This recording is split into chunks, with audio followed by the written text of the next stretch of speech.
So far in this course, we've spent a lot of time working with derivatives and taking the derivative of functions, and we've seen how useful derivatives can be. Now what we're going to be doing is looking at anti-differentiation, which is the process of differentiation in reverse, and we're going to see how having an antiderivative is useful. Hopefully you've had a chance to look through the notes. Before we get started here, I want to take a moment to talk about what an antiderivative is and kind of how we go about coming up with an antiderivative. Let's start out by looking at a basic function.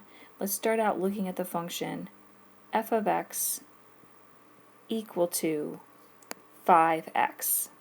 Now what we've been doing so far is taking derivatives. So let's do that first. Let's take the derivative of this function.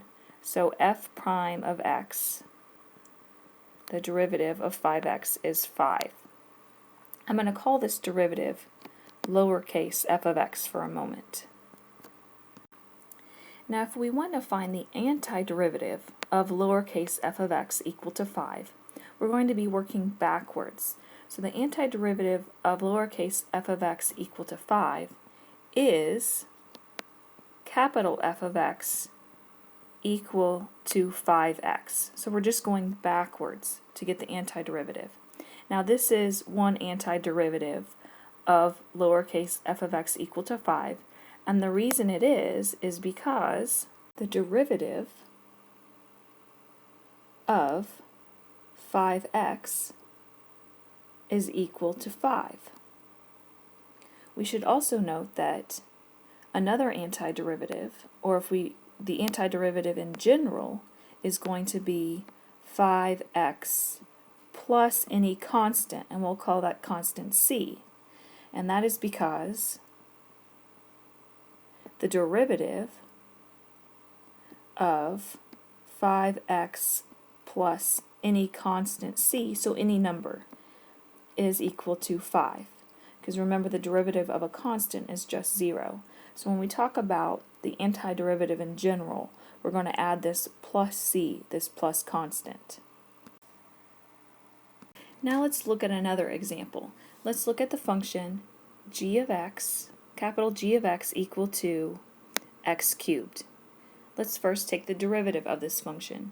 So g prime of x is equal to, bringing the exponent out in front using the power rule, we have 3x squared. So that is the derivative of capital G of x. I'm going to call this derivative, for a moment, lowercase g of x. Now let's do antidifferentiation and work backwards. Well, the antiderivative of lowercase g of x equal to 3x squared is going to be capital G of x equal to x cubed plus a constant c. And that is because the derivative of x cubed plus a constant c is equal to 3x squared. So if we're asked to find the antiderivative of lowercase g of x, then our answer is x cubed plus c. That is our antiderivative. Now let's talk about the notation that is used for antidifferentiation. Anytime we're asked to find the antiderivative of a function, an integral sign is used. So an integral sign looks like this. It's like a stretched out S shape. If we want to find the integral of 5, and we're taking the antiderivative with respect to x, the dx indicates that the variable is x. So here the antiderivative of 5, the way we would answer this, is equal to 5x plus c.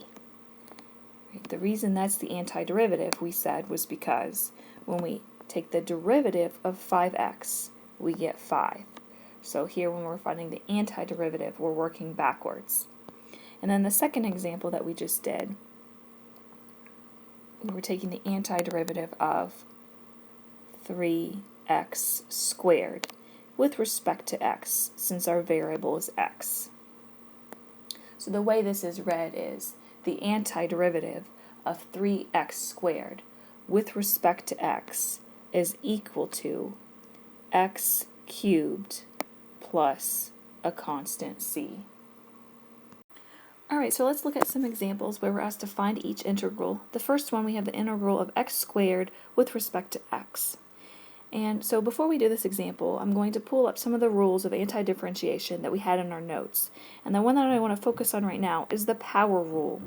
Because right now we're asked to find the integral of a power.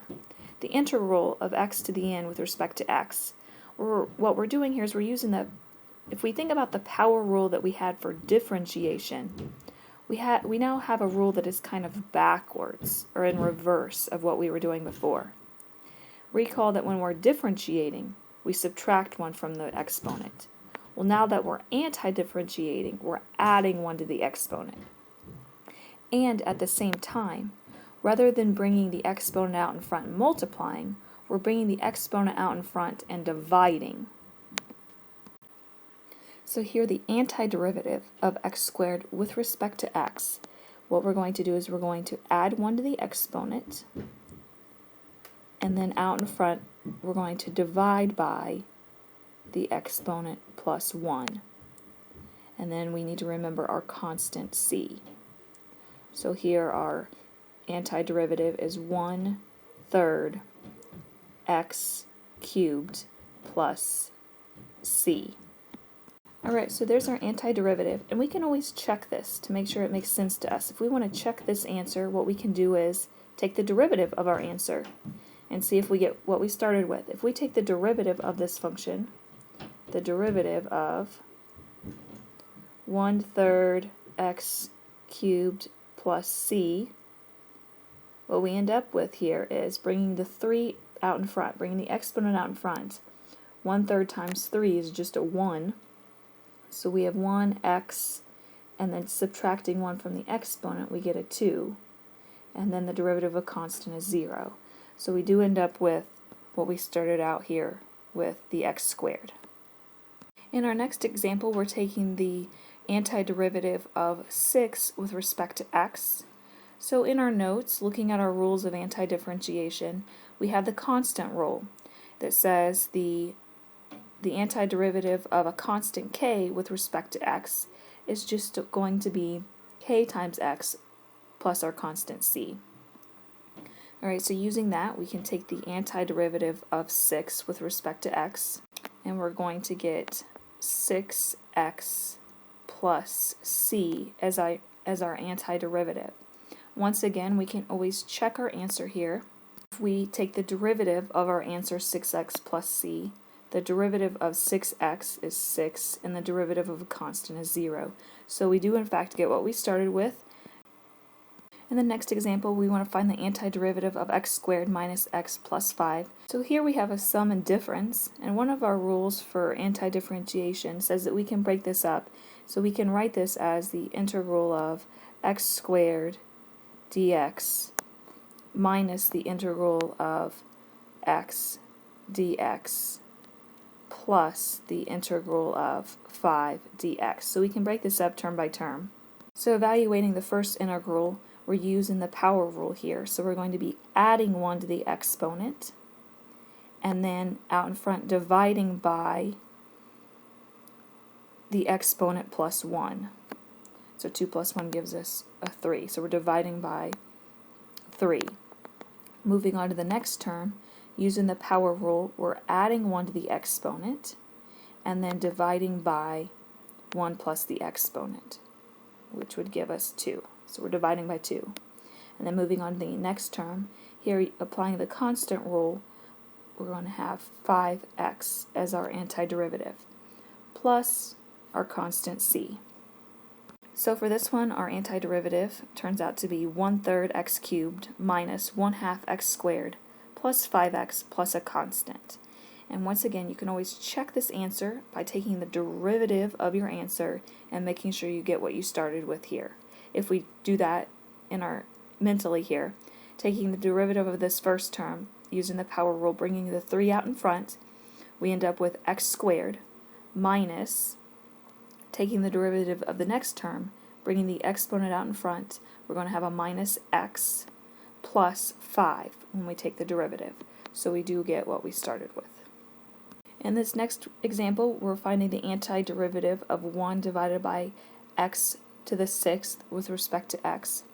I want to rewrite this as the integral of x to the negative 6. So I'm just bringing that exponent up to the numerator and making it a negative exponent. And the reason I'm doing this is so that we can use the power rule. So here, using the power rule, we're going to add 1 to the exponent. So our antiderivative is going to be x to the negative 6 plus 1.